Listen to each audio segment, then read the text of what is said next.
Okay, it's Thanksgiving week, and that is generally quite good for the equities market. Substantial gains in this week compared to other weeks during the year. I mean, not a small amount. It's actually quite a good week. Now, that might be because a lot of traders are not around. So uh, I don't know, but there's a history of Thanksgiving week being excellent. Remember, of course, there's no trading on Thursday, and then the equities market closes at 1 o'clock Eastern on Friday. The bonds close at 2 o'clock on Friday. The Fed will provide their minutes from the last meeting on Wednesday. That's the biggest news of the week. But there are some other reports coming out this week. And the press has been unmercifully negative towards Elon all weekend, as they just don't have any other news to report, I think. And, they are continuing to slam away at the SpaceX deal and also, of course, the deal with regard to the ADL. All right, so the pre-market right now, it's mixed with the NASDAQ down and the Dow up. We've got the bonds up just a tad, and but we'll give all that at the end. We'll give you the details just before we close out today. So this is Randy Kirk. If you hit the like button, you know how important that is to me for you to hit that like button, hit subscribe if you haven't already, and hit notify. What we've got coming up is going to be Brian White tomorrow at noon, Larry Goldberg, of course, with Good News Monday night. And then remember, later in the week, Jeff Lutz might be joining us on Wednesday night. I'm not 100% positive. He might not join us until the following Wednesday. But anyway, he'll be our regular on Wednesday night. Listen, I really messed up Brian Wang videos yesterday. And there was one about hybrids and the other one about Tesla vehicles turning into the biggest computer in the world. Now, both of those are up right now. I will put cards up on those at the end of the show. I will remember, I promise, I think. Anyway, okay. So, and I've got something new to show you. Here's something new. I know. For the regulars, this is not new, but this might be your first time, your second time, and maybe you've never seen the Cybertruck bottle opener and refrigerator magnet. $25 for one, $45 for two, $65 for three, and you send the money to paypal.me/Randy Kirk. You can't remember all that, so just go down into the description. All that information that you could possibly need is there to do that, and it also talks to you about how you can join Patreon for $10 a month and get one of these babies for free. All right. A report on Sawyer Merritt's X account today showed that Tesla, the automobiles, they lose about 24% of their range in cold weather. Now, the Audi e-tron did a little bit better than that at around 16%, and the Nissan Leaf very close at 23%. All of the others that were tested by this company, Recurrent, had much greater losses in winter range. Now, the other key issue is, well, how do ICE vehicles do in the same situation? They, according to a U.S. government report on energy.gov, it says ICE cars get 10 to 20% less range in cold weather. So at 24%, that would mean it's not as good in terms of range loss as an ICE car in general. But better than almost all of the rest. But Audi e-tron is doing something right. I wonder what that is. That'd be interesting to find out on the part of Tesla. They should check into that. All right, meet Kevin. Now, this was my thumbnail. Meet Kevin has just predicted that the macro in the equities market will be the thing that moves Tesla. It'll go to full risk on posture in 2024 as interest rates come down. The money will pour into equities, and the money will be like it was in 2019 and 2020. It will be, like all this energy and all these people wanting to get in on the next great deal.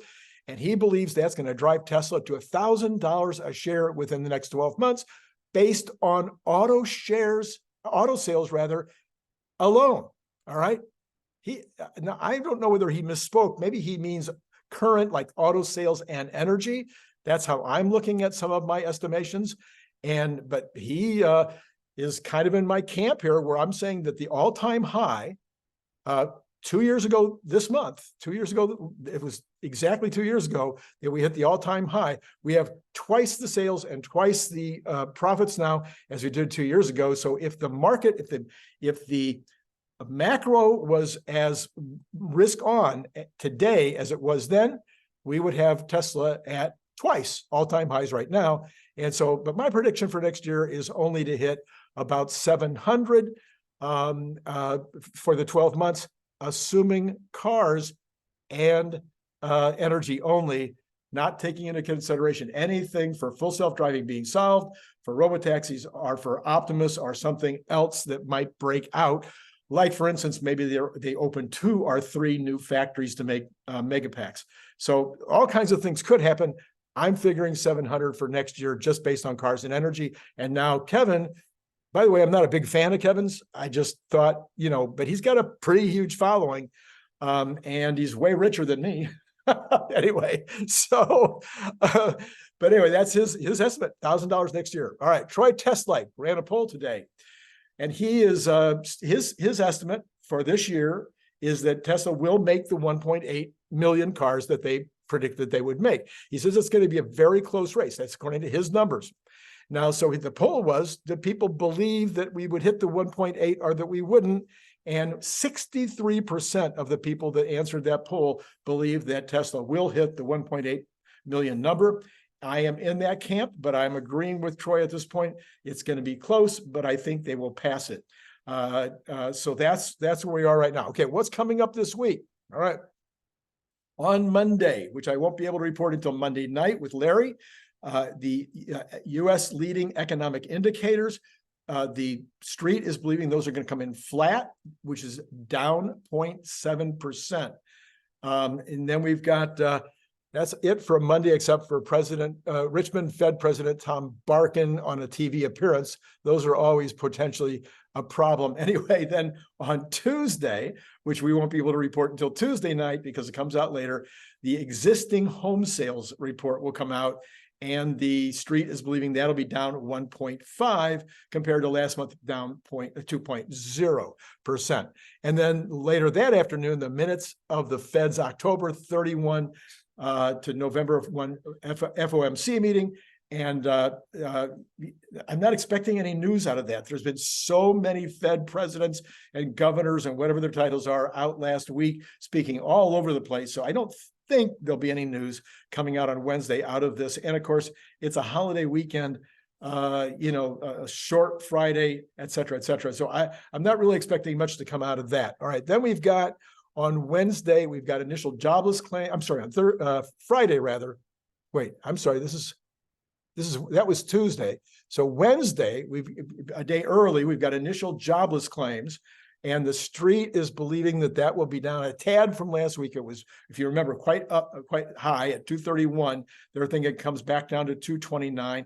I have no clue which one of those might happen. Durable goods orders, the street is believing that's going to drop significantly to down 3.5 compared to 4.6 up last month. They're also saying, they don't have a guess on the durable goods minus transportation, but saying, but last month it was up 0.5%, not nearly as much as the total was, including cars last month. And then at 10 o'clock on Wednesday, which we will report Wednesday afternoon, that one is coming, that is the consumer sentiment index, which will be the final version of that for this quarter. And they're thinking that's going to be up a little bit more than it was, from 60.4 to 60.8. Then you got Thanksgiving. And then on Friday, you've got the purchasing agents reports, the PMIs on the services and on manufacturing. Both of those are going to report at 6:45 my time. So it'll be too late. Oh, no, I'll be able to get that in on the Friday morning analysis. So that's when we'll report that. Okay, so that's all the reporting that's coming next week. We do have NVIDIA, who will be reporting their earnings and doing their earnings call. That could be a big boost to the Mag 7. But as we've mentioned, it might be time for a little rotation. I've seen more and more headlines of people saying that there's evidence. Well, we've seen the Russell 2000 last week that did better. much better than it has been doing. And so there's some evidence of a rotation beginning. All right, it's now time. Okay, I'm going to use this minute to put up those two cards.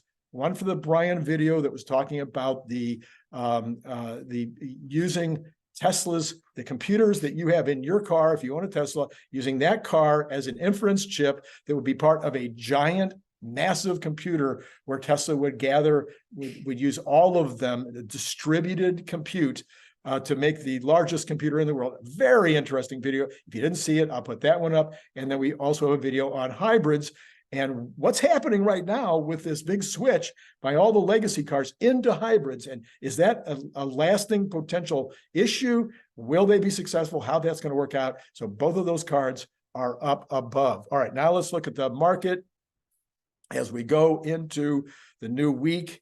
We have got, I'm sorry, I wasn't prepared here. Okay, we have got the Dow futures are now unchanged. They were up a little, so they've come down a bit from where we were a minute ago. The NASDAQ at down $30 or 0.19%. That's about where it's been. S&P futures down $3, down 0.07%. So those are both down a little bit, and the Dow futures are now up a tad. All right, so then we've got the Bitcoin up 671 to 37.3.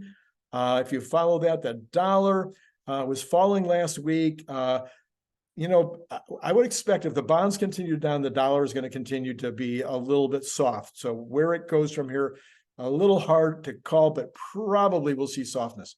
Then you've got gold down $6.50 at 1978. So it is now starting to move away from that 2000. Oil is up a nickel at $75.94. Larry is insisting I look at copper because it's such an important indicator. And I did look earlier, and copper is way low and was down today. Nat gas down, but the oil is up barely, but still in a great place. And then we've got the bonds, which the 10-year was up 2 basis points. It's now up only 1.8 basis points. So moving a little bit in the negative. We've got the 2-month up 2.5 basis points and the 2-year down. So that inversion is shrinking a little bit here in the pre-market. Okay, that's all. And of course, we don't have any Tesla news on the price, the stock price. We don't get to see that until tomorrow morning's pre-market information is out. So was there anything I missed? Did I get anything wrong? Be sure to watch, hit like, hit subscribe, and be sure to watch tomorrow. We've got the show in the morning. Then we've got Brian White for the noon hour, around the noon hour. And then we've got Larry Goldberg in the Good News Monday night. Looking so forward to talking to you 3 times tomorrow. This has been a great time talking to you.